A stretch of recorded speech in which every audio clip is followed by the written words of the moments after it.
जवान उससे हमारे देश की सीमाओं की रक्षा करते हैं। क्या होगा? क्या भारत में योग्यता, प्रतिभा और क्षमता की नहीं है? फैसला किया हमारी सरकार ने कर रहा है। और रहने वालों 2014 में केवल 600 करोड़ के छोटे छोटे नट बोल्ट हम दुनिया के दूसरे देशों को देते थे, छोटे छोटे देशों को। आज सीना ठोक कर आप कहना दुनिया के सामने 5 साल के 6 साल के अंदर करिश्मा हो गया। 21,000 करोड़ रुपए का एक्सपोर्ट हम लोगों ने दुनिया को दिया है। यह सब रक्षा सामग्री। आपने साइकिल का चेन उतार दिया।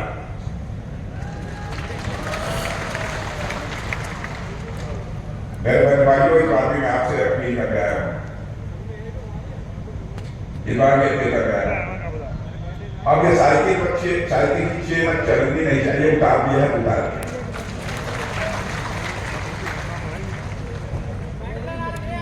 जल्दी से अब कर रही है, अब जा रहे हैं। एलामेंटा समाज पार्टी गई हम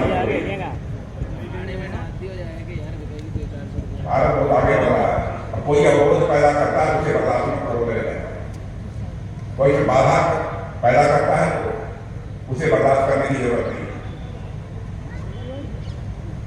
राजकोट पर बहुत कुछ न कहते बातें बहुत सारी। हाल में फिलीपींस को हम लोगों ने ब्रह्मोस मिसाइल भी दिया है। यह हमारी भारत रक्षा क्षेत्र में भी तेजी के साथ आपकी नजर करना है। इसीलिए एक तीसरी बार मोदी जी को प्रधानमंत्री बनाने की अपील आपसे करने आया हूं। उसके पीछे कारण है, आपसे जो वादे किए थे उन्होंने वादों को पूरा किया है कि नहीं किया? सारी कांग्रेस की सरकार जनता की विधानसभा के लोग जानते हैं इन क्षेत्रों में कितना पिछड़ापन हुआ करता था। यहाँ लूटमार, राजनीति और हत्या होती थी। आम आदमी निकलना मुश्किल होता था। कोई रोग लगाने आता था तो उससे गुंडा टैक्स वसूल करने। 10 वर्षों का समय गुजर गया, हमारी सरकार के ऊपर एक भी भ्रष्टाचार का कोई आरोप नहीं। आदरणीय बिहारी वाजपेयी जी की भी सरकार, आपने देखा होगा एक मंत्री के ऊपर कोई भ्रष्टाचार का आरोप नहीं था। आप एक कांग्रेस की सरकार बनाइए, 50 वर्षों तक ही लोग जब उन सरकारों के ऊपर भ्रष्टाचार के गंभीर आरोप है, यहां तक कि कांग्रेस के मंत्रियों को भ्रष्टाचार के मामले में जेल की हवा खानी पड़ी। लेकिन हमारी सरकार में ऐसा नहीं हुआ। कोरोना का संकट, मैं जानता हूं कोरोना के संकट से आप सब सारे लोग प्रभावित रहे। बहनों भाइयों, हमारे यहां कोरोना का जो टीका होता है, वैक्सीन, वो नहीं है। हमारे प्रधानमंत्री ने हम लोगों के साथ बैठक की और एक कहा कि मैं वैज्ञानिकों से सीधे बात करूंगा, और वैज्ञानिकों से जाकर उन्होंने सीधे बातचीत की। वैज्ञानिकों का हौसला बढ़ा और कहा जितना पैसा लगेगा वह मैं लगाने को तैयार हूं, लेकिन भारत की धरती पर वह कोरोना का टीका तैयार होना चाहिए, वैक्सीन तैयार होनी चाहिए। बहनों भाइयों, हमारे देश के वैज्ञानिकों ने करिश्मा किया और उन्होंने कोरोना का टीका यहां तैयार किया भारत में। और आपको जानकर खुशी होगी, भारत दुनिया का अकेला देश है जहां के नागरिकों को 2 से लेकर 3 कोरोना की वैक्सीन लगी है। मैं दावे के साथ कहता हूं, जितने आप लोग बैठे हैं इनमें सभी को लगा कि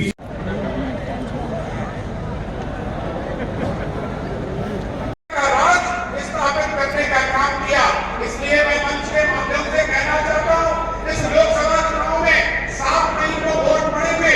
मैं आपसे कहना चाहता हूं, एक वोट भारतीय जनता पार्टी के प्रत्याशी के पक्ष में 7 मई को देने का काम करेंगे। और वो सबसे महत्वपूर्ण बात है जो मैं आपसे कहना चाहता हूं कि हम सब लोग सुबह सबसे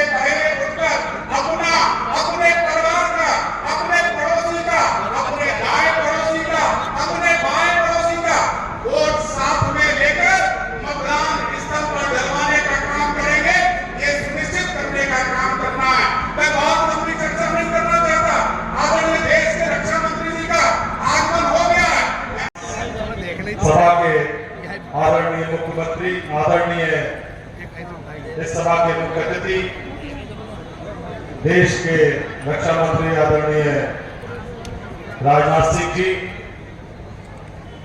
यहाँ पर बैठे हुए ब्रज क्षेत्र के प्रभारी एमएलसी आदरणीय यहाँ पर बैठे हुए सांसद जी, मिथिलेश जी, दिनेश जी, और जिसके लिए हम लोग सब इकट्ठा हुए यहाँ के सांसद, यहाँ के प्रत्याशी, लोकसभा के प्रत्याशी आदरणीय धर्मेंद्र कश्यप जी, इस क्षेत्र से विधायक बड़े भाई राजीव कुमार सिंह बब्बू भैया, यहाँ पर आए हुए आदरणीय बुजुर्गों, हम लोग युवा साथियों, प्यारे बच्चों, यहाँ पर खड़ी हुई देवी सभा माताएं बहनें, दोस्तों, ज्यादा समय नहीं है। निवेदन करने आया कि आप जरा याद करें जब कांग्रेस पार्टी की यह सरकार थे, हमारी सीमाएं भी सुरक्षित नहीं थी। जब दुश्मन देश से गोली चलते थे, हमारे यहाँ के किसी फौजी को लगते थे तो उनको गोली चलाने का अधिकार नहीं था। उनके पास कपड़े अच्छे नहीं थे, उनके पास जूते अच्छे नहीं थे, उनके पास हथियार अच्छे नहीं थे, उनके पास गाड़ी अच्छी नहीं थी।